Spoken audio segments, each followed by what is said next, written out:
Good morning, David. First of all, good morning. Morning.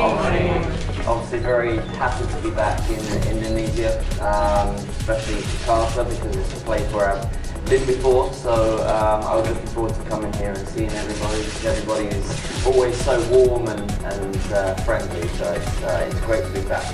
I think when AIA approached me with the idea and what they wanted to do and the future of how they want to help people live a better, healthier and a longer life, it was something that I'm very interested in because, you know, for the last 22 years I've been an athlete playing for different clubs around the world, different clubs where we've got a lot of fans in this part of the world, and I've always looked after myself. I've always worked hard, I've always stayed fit, you know, ate the right things, drank the right things, looked after myself.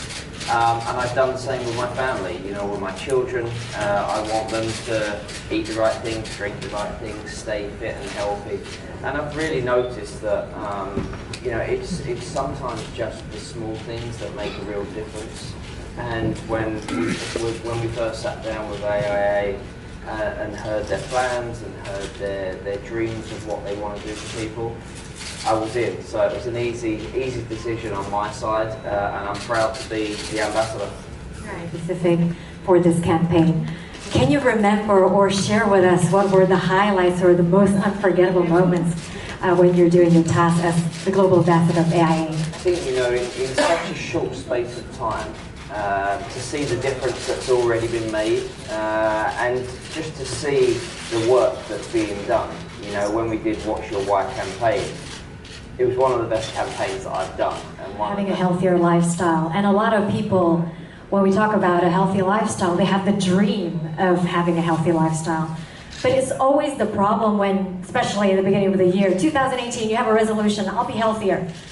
But now it's March, suddenly, okay, that resolution was just due. To always keep us motivated to actually get healthy. I think that's one of the things that I've said, to be honest. You know, being healthier, being fitter, it doesn't have to be at an expense, you know, and that's why I'm saying, you know, it's not all about me sitting here and saying, okay, be healthier, be fitter, you know, eat better, and then saying, you know, go to a gym, or, you know, it doesn't have to be that, you know, and that's one of the things that we've said. Sometimes it's literally just the small steps that makes the biggest difference. And, you know, people have asked me, you know, so what can I do? Yeah. It's simple things like, if you have the chance as a father or a mother, you know, walking the kids to school instead of driving to school, or going to the park, or taking the dog for a walk. You know, it's sometimes the smallest things that make a real big difference. And it's also great for as a family as well, and as friends. You know, you're having the opportunity to spend time together, which maybe normally you don't. So those are the things, you know, if you have that, you know, New Year's resolution, you know, even if you sway from it a little bit, you know, but making those small steps make a real big difference. Do you have a special diet, David? Because we all have guilty pleasures. And sometimes it's so hard, it's like, really, I can't eat this, really, why? Do you have a specific diet? I don't have a specific diet. It's just one of the things that I'm very lucky with, to be honest. You know, even from a very young age, I was able to kind of eat whatever I wanted and still stay in shape. But I think that was because obviously my job as well. You know, I worked hard for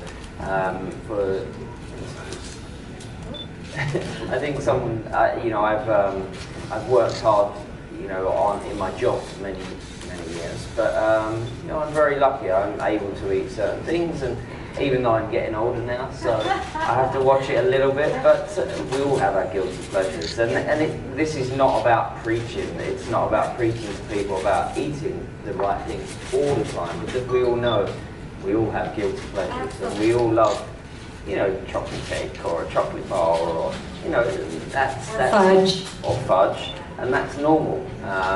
So it's small steps. Okay, all right. Stu, David was for AIA. You travel quite often, which may mean being away from your wife, being away from your kids a lot. So how do you balance all that? How do you balance work and also quality time with your family and with yourself? I think everybody knows, well, my priority is always my family. It's always my children, taking care of them. But they also know that Daddy works hard and Daddy travels, and they've seen that for a long, long time with my playing career. But I think since I finished playing, I think it's still important that my children see that Daddy does work. It's not all about sitting at home in front of the TV or sitting on the beach. They see Daddy works hard. because I want to set the right example for them. So I think that's important. But the travel part is important to me. When I am an ambassador of a company that is in so many different territories, that is in parts of the world that I've spent a lot of time, which I have a lot of fans, I think it's important that I'm on the ground and I'm banging the drums exactly, what the guys are doing throughout the business. And I think that is something that I really enjoy. I've been able to travel to so many different places around the world over the last 25 years as a footballer, and now I can actually come to these places and enjoy it a little bit more, because when I used to come as a footballer, we used to arrive, we used to play the game, we used to go, and that was it. So I never really got time to actually spend time on the streets, in different restaurants, with different people, and I think that's the advantage of obviously me being a retired footballer now. But the juggling act is, it's difficult. It's difficult because, there are companies that I'm with, there are, my family, my children at home, so it is a juggling act, but it's important. I'm committed to these partners and to these groups, so I think it's important that, that commitment is shown.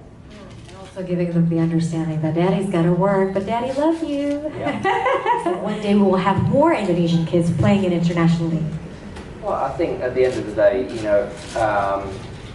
I've been lucky. I grew up in a country where an academy system was normal.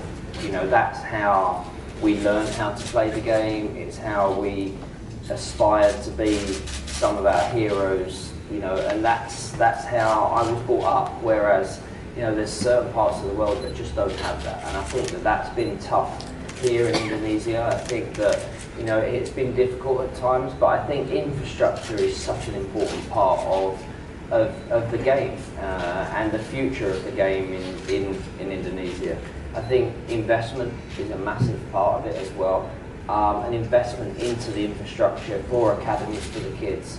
But one thing I've seen here is this is a tough place to play. This is a tough place. When you're coming here as a European team, as a European player, when you play against Indonesian players, they're tough players and they're good players and they've got great quality. So, I believe that at some point when the investment is made, when the infrastructure is there, when there's more coaches that are able to coach these young talented kids, then there'll be a brighter future. But like I said, that part was normal for me growing up. For these kids, they don't naturally have that. So it's a place where I feel that the passion for the game is incredible, really incredible. The excitement yesterday with all the kids was incredible. To be in a room with 900 or 1,000 young kids, all excited, was amazing. So it was a great day yesterday. But like I said, the future has to be bright, but we have to look positive. Yes, I agree. With infrastructure, enthusiastic kids playing soccer, and there's this huge love of soccer also in Indonesia, or football, you would say in Britain. For these kids who dream of being a football player, and yet we have the reality that we don't have the infrastructure yet, we don't have the academy yet, do you have anything to share with them or to them, how to keep the fire burning so that one day I will be the David Beckham of Indonesia? Well, my advice is to just continue to be happy and enjoy the game, because it's the best and biggest and most popular game in the world. And again, it's not an expense. It's a round ball on a field with a bunch of kids enjoying themselves, happy, and just having that experience, because when I said to you about growing up, an academy is normal. At about 12 years old, I was told that I would never play for my country. And that was told to me by an England coach at the time, of a lower level. And I was trying to get into a school, an academy, and they said to me, "You're too small, you're not strong enough, and you'll never play for your country." Now, 30 years on, I made 115 appearances for my country, I captained my country, I played in 3 World Cups, and I had a pretty good career. So my message to young kids out there might be difficult times, there might be difficult moments, but believe in yourself, have fun, enjoy yourself, and just love the game. Oh my God, that is such an amazing story. We want to give sign ball to kita ada 2 bola di sini dan kita juga akan minta fishbowl. We would like to ask for the fishbowl. Now in this fishbowl there are many business cards from the journalists. Maybe Stu, you take one. Yes, and then David will take one as well and see who's the lucky one. Oh wow, kasih saya sedikit. Okay. The second winner here. Siapa yang akan mendapatkan bola yang mata ini? Would you like to Okay, so this is a reporter from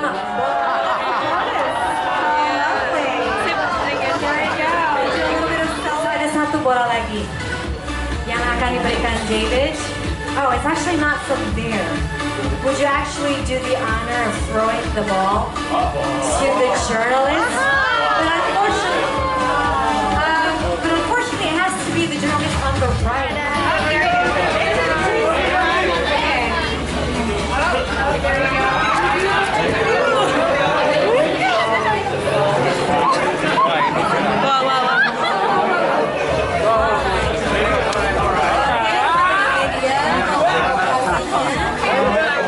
Kita menunggu calon mertua.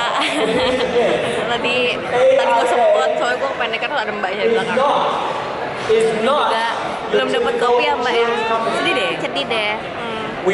Tapi aku udah melek kok. Yes.